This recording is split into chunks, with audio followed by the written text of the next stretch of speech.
안녕하세요. 저는 40대 초반의 결혼 11년 차 여자입니다. 올해 초등학교 입학한 쌍둥이 딸들을 키우고 있고 현재 시어머니를 모시고 살고 있는 중입니다. 여기서부터 벌써 숨이 턱 막히실 분들을 위해 거두절미하고 저의 넋두리를 말씀드려 보겠습니다.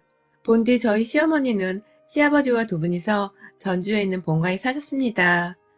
아버님 고향이 전주이고 어머님은 시집 오신 이후로 쭉 거기서 저희 남편의 도련님, 아주버님, 형님을 다 낳고 사셨는데 코로나 터지기 1년 전에 시아버님이 심장질환으로 돌아가시자마자 이놈의 망할 형제들이 시어머니를 모시지 않겠다며 장래 후 하나같이 잠수를 타버린 바람에 뜬금없이 셋째 자식이었던 저희 남편이 어머님을 모시고 집에 왔어요. 졸지에 저는 형님도 있고 큰아주버님도 계신데 혼자 등신처럼 홀로 남은 엄마를 경제적인 도움조차 받지 못하고 데려온 남편을 옆에서 얼척이 없다며 지켜볼 수밖에 없었습니다. 당연히 저는 합가가 정말 하기 싫었습니다. 내 부모님도 나이가 드셨음에도 모시고 싶음에도 형편이 안 되어 못 모시고 사는 와중이었는데 남편은 왜 뜬금없이 시어머니를 책임지겠다며 저한테 통보식으로 한번 얘기하곤 시어머니를 모셔왔나 싶어서 우라통이 터지겠더라고요. 내가 배우자가 맞냐는 화가 터져나온 것이었죠. 장남이 무조건 시어머니를 맡아야 한다는 건 구시대적인 발상일 수도 있겠지만 어떻게 자식놈들 중에서 한 사람도 돈 10,000원 한 장을 보태주려 하지 않는 건지 정말 속이 끓는 심정이었습니다. 딱 한 번 형님께서 저희 집에 자리 잡으신 어머님 보겠다며 와서는 음료수 박스 하나 놓고 간 게 이놈의 집구석 형제들에게 받은 전보였어요. 다들 잘난 직업 하나 없고 겨우 하루살이 새끼들처럼 살아가는 건 알고는 있었지만 이렇게까지 천년을 무시하고 모른 척하는 하자 있는 것들일 줄은 정말로 몰랐습니다. 저는 그로 인해 선택의 여지가 없었어요. 남편이랑 죽어도 같이 살기 싫다고 나랑 적어도 제대로 된 상의는 해야 하는 거 아니냐며 물어뜯고 싸우기도 해봤지만 이미 저희 집에 오셔서는 방 하나를 차지하고 계신 어머님이 다 듣고 계신 줄 알고 있었기에 더 큰 싸움을 오래도록 하기에는 눈치 보였고 여기서 내쫓으면 말 그대로 다른 자식들 도움 없이 혼자 사셔야 하는 분이신데 제가 또 그 꼴을 보자니 죄책감이 괜히 들어 속이 불편했어요. 한마디로 제가 거절하지 못할 거란 제 인간성을 미리 파악한 남편이 무작정 데려온 시모였기에 합가는 곧 시간이 흐름에 따라 흐지부지되며 자연스러운 상황이 되어버렸습니다. 합가를 하고 나서는 딸아이들을 포함해 저까지도 불편한 게 한둘이 아니었어요. 코로나 터지기 전까지의 그 1년 동안 어머니께서는 적적해 죽은 맛이다 라면서 주변에서 친구들을 사귀는 것에 엄청 목을 매셨습니다. 왜 저렇게까지 나이가 드신 분께서 친구에 집착을 하시나 싶어서 처음엔 사람이 참 못나 보이기도 했는데 애들 등원시켰다가 저는 중간에 잠시 부업 겸 일하는 회사로 출근을 해서 사무직 알바를 하다 점심이 막 지나서야 집에 들어왔더니만 매번 그때마다 누워서 TV만 보고 계시더라고요. 말동무가 필요하신 건가 싶었던 마음에 저도 어느 순간부터는 학가에서 불편해 죽겠다는 원망보다는 이왕 이렇게 된 거 시어머니와 잘이라도 지내야 아이들도 마음 편히 집에서 살 수 있지 않겠냐며 시어머니를 곧잘 챙겨드리려고 노력했어요. 결국 남편이 생각하고 계획했던 대로 저는 함께 살게 된 시어머니와 잘 융합되기 위해서 먼저 다가가려 한 것이었죠. 하지만 여기서 남편의 착오가 있었습니다. 정작 지 엄마인데도 불구하고 아들이란 놈이 지 엄마 성질을 제대로 파악하지 못했던 것이죠. 먼저 다가가서 어머님, 주변에 경로당 노인분들 모임이 있는지 알아봐 드릴까요? 라며 말을 거면 시어머니는 적적해 죽겠다는 말을 하면서도 꼭 거절을 하셨어요. 속을 모르겠을 정도로 거절을 하고서는 한다는 말이 니네 엄마는 뭐하고 사시냐? 라고 물으시더라고요. 결혼식 올리고 나서는 단 한 번도 서로를 보신 적이 없는데도 갑자기 도시로 올라와 놓고 보니 가까이 살고 계시는 저희 엄마가 궁금해지셨나 보더라고요. 그래서 하루는 작정하고 저희 친정 부모님을 집으로 초대한 적이 있었습니다. 친정 부모님은 나이가 있으셔도 노후 대비가 잘 되어 있는 게 아니었는지라 연금 조금씩 받으시면서 두 분이서 각자 경비일과 식당 일을 하며 경제활동을 하고 계신 분들이었어요. 비교적 긴 시간 동안 일을 하시진 않는 파트타임 근무지만 나이가 있는지라 웬만하면 제가 친정으로 애들 데리고 찾아가서 인사를 드리곤 했었는데 이왕 시어머니도 집에서 같이 살게 되었으니 밥이라도 집에서 양껏 차려드려 보고 싶더라고요. 그래서 모두 시간이 되면 평일 저녁에 다 같이 집으로 모여 간단히 식사를 했는데 그때 시어머니께서 저희 엄마 번호를 따가셨어요. 남편이 혹시 모른다면서 합가하고 나서 시어머니께 카톡이 되는 스마트폰까지 새로 구매를 해드리곤 사용법을 알려드렸는데 사돈은 카톡이 있어요? 있으면 나를 추가해봐요.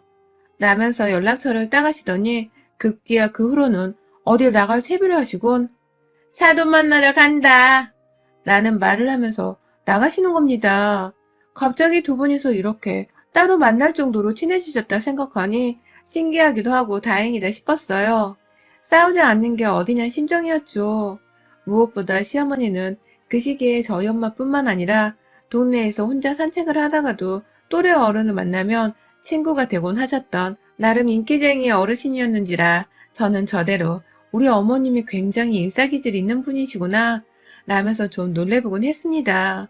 하지만 이내 그 속에 들어있는 시커먼 생각을 알아채고 말았죠. 평소 마을버스를 타고는 한강 쪽으로 나들이를 자주 나가셨던 어머니께서 늘 주변에 같이 갈 친구 여러 명을 데리고 나가셨어요. 저는 그걸 밖에서 직접 목격하기도 했고 저희 집으로 찾아와 같이 나가시는 걸 또 목격하기도 해서 잘 알고 있고요. 그런데 하루는 어머니께서 외출을 하며 핸드폰을 두고 나가신 겁니다. 이걸 가져다 드려야 하나 말아야 하나 하면서 혹여나 어머님이 다시 집으로 돌아오진 않으실까 싶어 핸드폰을 준 채 기다리고 있는데 저희 엄마가 시어머니 폰으로 문자를 보내셨어요. 언니 어디세요? 저 지금 다 와가요. 가서 뭘 사놓을까요? 라고 문자를 보내셨더라고요. 저희 엄마랑 또 만나는 건가 싶어서 깜짝 놀랐고 서로 언니 동생 하면서 호칭을 부르는가 싶어서 반가운 마음에 엄마 핸드폰으로 당장 전화를 걸었습니다. 시어머니 폰을 통해서 말이죠. 하지만 제 전화를 심으로 알고서 받은 엄마의 목소리가 절 두렵게 만들었습니다. 글쎄 엄마가 전화를 받자마자 죄송해요. 제가 알아서 사놨어야 했는데 괜히 물어봐서 전화를 하시게끔 했네요. 라고 하며 말끝을 흐리시는 겁니다.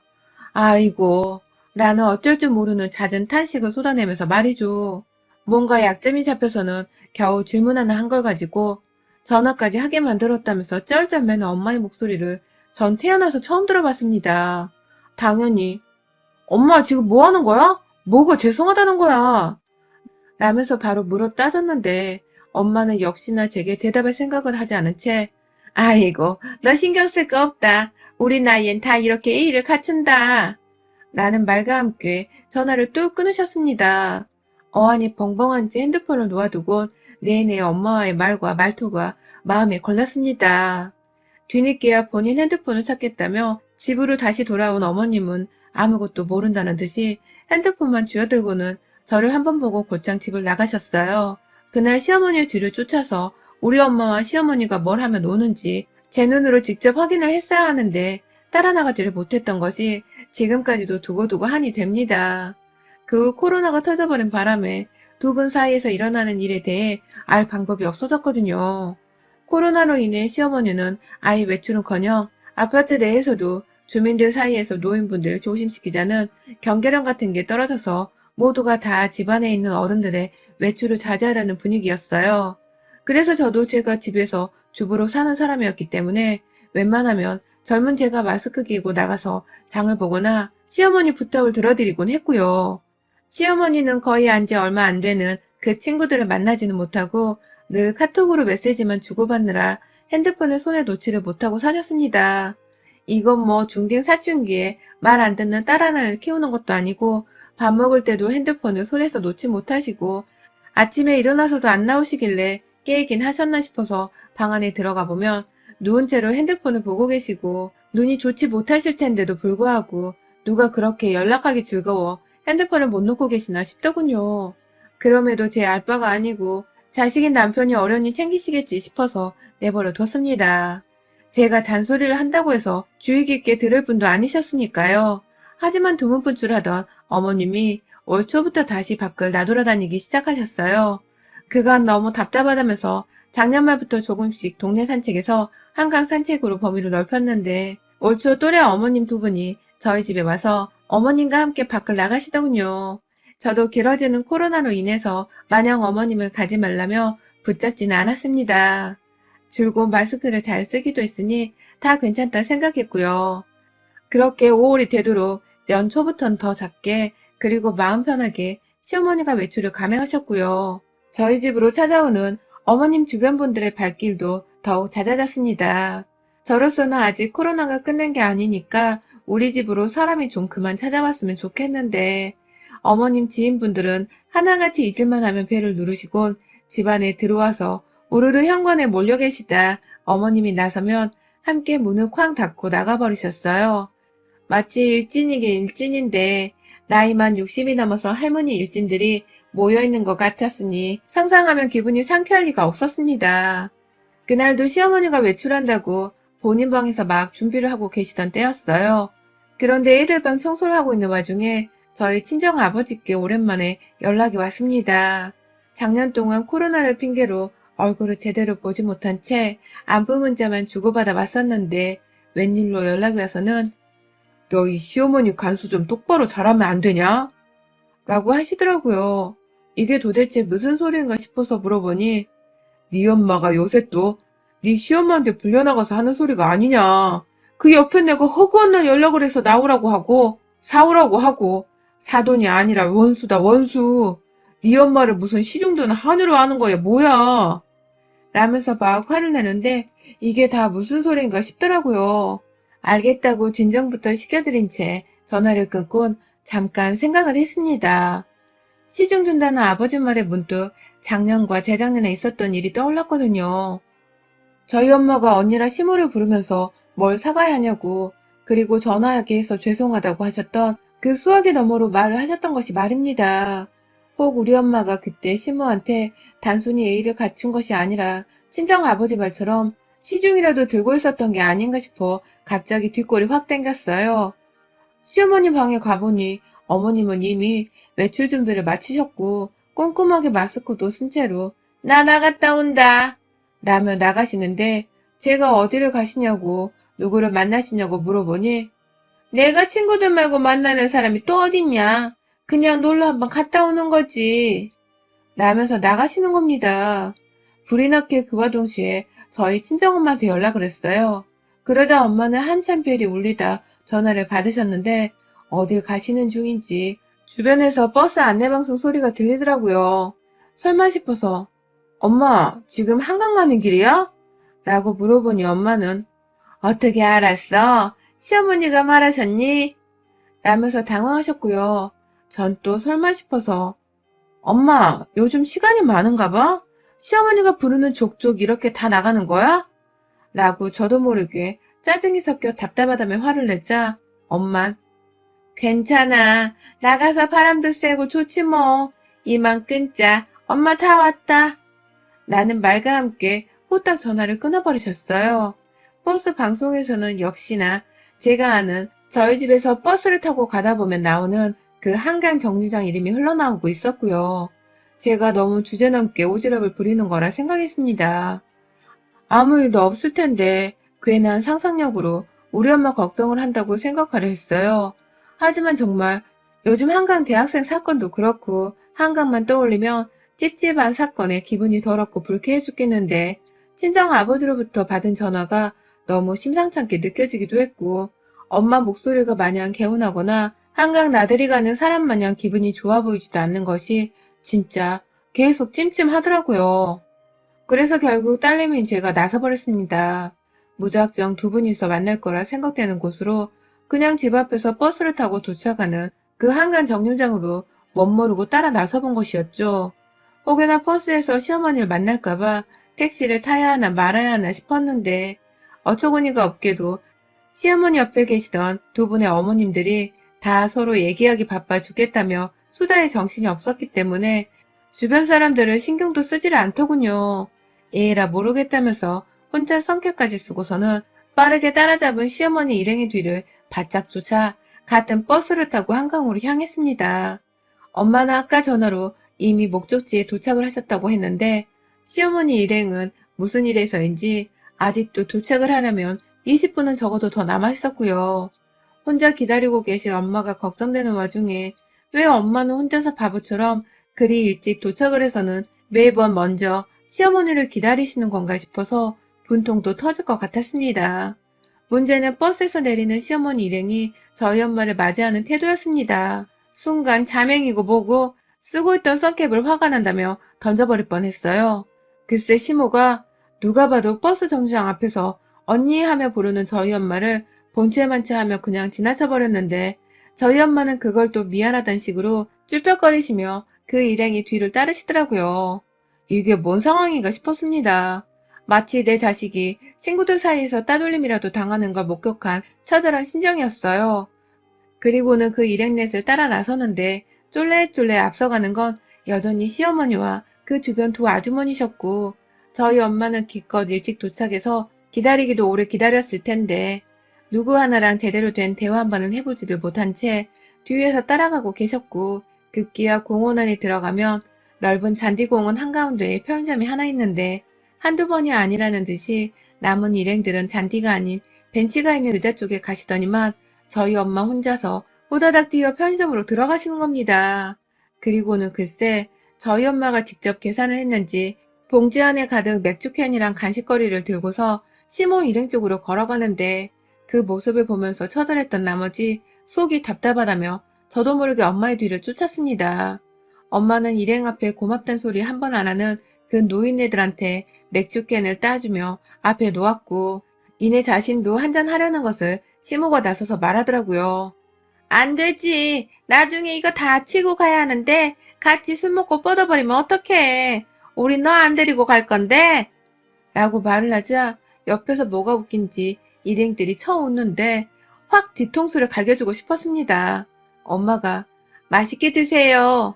라면서 별다른 대꾸도 못한 채 시모 말에 그냥 수긍을 하곤 멀찌감치 혼자 앉으려 하는데 제가 그 모습에 아니 우리 엄마가 지들 쫄따구라는 거야 뭐야? 이 할망구들이 정신머리가 나갔나?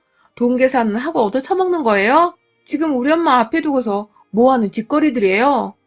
라며 다가가 대뜸 처먹고 있던 맥주캔을 뺏어다 시모의 얼굴에 부어버렸습니다. 들고 있던 빈캔을 옆에 있던 일행 아줌마한테 던져버리자 그게 어깨를 맞고 땅바닥에 튕겨져 나가 요란스러운 깡통 소리를 내는데 그 시각에 있던 젊은이들이 저희를 바라보는 게 다 느껴질 정도였죠. 시어머니는 저를 보고 당황해서 맥주를 얻어맞았음에도 불구하고 그걸 닦아내며 네가 여기 웬일이냐? 라며 어찌 찾아온지만 묻다가 급기야 저희 엄마한테 버릇처럼 무례할 정도로 우리 여기 있다고 네가 꼰지른 거야? 라며 저희 엄마를 향해 화를 내는데 제가 그만 꼭지가 돌아서는 시모의 멱살을 잡고 끌고 내려갔습니다. 한강으로 말입니다. 물가로 들어가는 길이 그 방면에서는 없었는데도 시모는 물에 빠뜨려 정신을 차리게 해주겠다며 네 사돈인 걸 알면서도 예의를 밥 말아먹고 말을 그따위로 하냐면서 멱살을 놓치지 않은 채 엄마의 만류에도 불구하고 시모를 끌고 걸어갔어요. 자전거 도로가 바로 앞에 있어서 옆에 자전거 탄 사람들이 무섭도록 달려오고 있었는데 그걸 무시하고 길가로 나갔다가 사고도 날 뻔했어요. 눈에 뵈는 게 없어서 차라리 사고라도 나서 시모를 병신으로 만들어버리고 싶은 심정이었습니다. 기겁을 하고서는 시모가 제게 살려달라고 애원부터 하기 시작했고 뭘 잘못했길래 나한테 살려달래요. 내가 죽일 생각인 건 알고 있긴 한가 보죠. 라며 대꾸를 하자 그게 아니라 한 번만 봐줘. 라면서 결국 자기 잘못이 뭔지는 말하지 않고 봐달라는 아픔만 떨더라고요. 결국 저는 자전거 도로를 지나치자마자 아래에 있는 배 선착장인지 먼 흰다리가 있길래 그리로 끌고 가다 말고 급기야 시모의 머리를 한강 물쪽으로 처박아 버렸고 시모는 다행히 물 안으로 떨어지진 않았지만 눈앞에 있는 한강물이 제법 차 보이긴 한 건지 아유 며느라 내가 좀 얻어먹겠다고 한 건데 생각이 짧았다. 라면서 진절머리를 치며 경기를 일으키더라고요. 뒤에서 아줌마는 이미 도망가고 없고 다른 한 사람은 언제부터 친했다고 저희 엄마 옆에 꼭 붙어서는 말려보라고 등을 떠밀고 있는데 진짜 싸그리 다 물에 빠뜨리고 싶은 걸 겨우겨우 참아냈습니다. 그날 시모는 완전히 맥주에 얼굴이 젖은 채로 한강 공원에 있는 아리스물로 세수를 하고선 홀딱 젖은 생쥐꼴로 옆에서 뒤늦게야 도와주는 척을 하며 부축하는 지인의 도움도 뿌리친 채 집으로 돌아갔고 저는 마저 엄마를 챙긴다고 따로 밥을 사드리고선 대화를 좀 하다 친정집에 바래다 드렸습니다. 그간 시무가 서울 올라오고 나서 저희 엄마한테 전화를 해서는 한두 번도 아니고 거의 매번 이런 식으로 밖으로 불러내 돈을 쓰게 하고 뭘 사달라고 급기야 자기가 사귄 서울 친구 앞에서 사돈을 잡는 척 해대면서 자기 기강을 세우고 센 척을 하려 했다고 하더군요. 그러니까 한마디로 지 친구들 앞에서 나는 사돈을 이렇게 부려먹고 살아 라는 척을 해보기 위해서 고의적으로 저희 엄마를 더 모질게 하녀 대하듯 하고 시중을 들게 한 것이었습니다. 이 말을 들으니 저는 더욱 열이 받았고 그날 집으로 돌아가서는 시모방을 아주 개판으로 만들어놨어요. 혼자 살다 뒤질년을 데려와 보살펴줬더니만 내 엄마한테 감히 그딴 짓을 하고 살았어? 라면서 시모의 방 안에 있는 몇 없는 가구들을 우리 딸들 교육시킬 때 쓰던 작은 화이트보드를 들고 와서는 때려 부수며 아주 개박살을 내버렸고요. 시모의 입에서 절대로 우리 엄마를 다시 만나지 않겠다는 약속과 각서를 받아낼 때까지 정말 정신나간 년마냥 시모방의 벽지까지 뜯어버렸어요. 저의 경기에 소름이 돋는 걸 떠나 거의 겁에 질려 감히 얼굴도 못 쳐다보던 시모는 이러다 자신이 쫓겨날지도 모르겠다고 생각을 한 건지 약속하란 말에 약속을, 각서 쓰란 말에 바로 각서를 쓰면서 저한테 다시는 안 그러겠다는 굳은 의지를 보였고요. 그렇게 저는 혼자 알아서 방을 치우던지 내버려 두고 살던지 알아서 짜져 있으란 말을 하곤 시모 방 문을 닫고 거실로 나왔어요. 그날 시모는 오줌도 안 마려운지 방 밖으로 감히 나와보지도 못한 채 문을 걸어 잠그고 혼자 자진해서 갇혀 있었고 지금까지도 가족들 눈 피해서 집안을 돌아다니며 살고 있습니다. 이 옆편네 제 눈치 보느라 그 좋아하는 TV도 제대로 못 본 채로 있고 제가 핸드폰을 뺏어버린 바람에 연락도 누구랑 못한 채로 혼자 거의 돛 닦는 듯이 방에 처박혀 있어요. 저희 딸들은 할머니 다시 시골로 내려가셨냐고 하는데 전 시모 들으라고 그랬으면 좋겠다 라며 일부러 거실에서 큰 소리로 시모를 욕보이고 있으며 남편도 어머니 요즘 괜찮으시냐며 퇴근하면 괜히 방 밖에서 노크하고 문 열라 하며 시모를 찾는데 제가 일부러 내버려둬 혼자 있고 싶겠지 그래야 할걸? 라면서 나오지 말라며 또 큰 소리로 말합니다. 전 이 생활을 올해가 갈 때까지 절대로 바꾸지 않고 내버려 둘 생각입니다. 정말로 시모가 저와 사는 게 괴롭다면서 머리라도 깎아서 절에라도 들어가게 바라는 심정으로 내 엄마한테 함부로 한 짓거리를 되갚아주기 위해 시모를 더욱 독하게 따돌리고 무시하며 살 거예요. 저러다 입에 거미줄이라도 쳐서 평생 입도 못 열었으면 좋겠습니다. 여러분의 생각은 댓글로 남겨주세요. 오늘도 시청해주셔서 정말 감사합니다.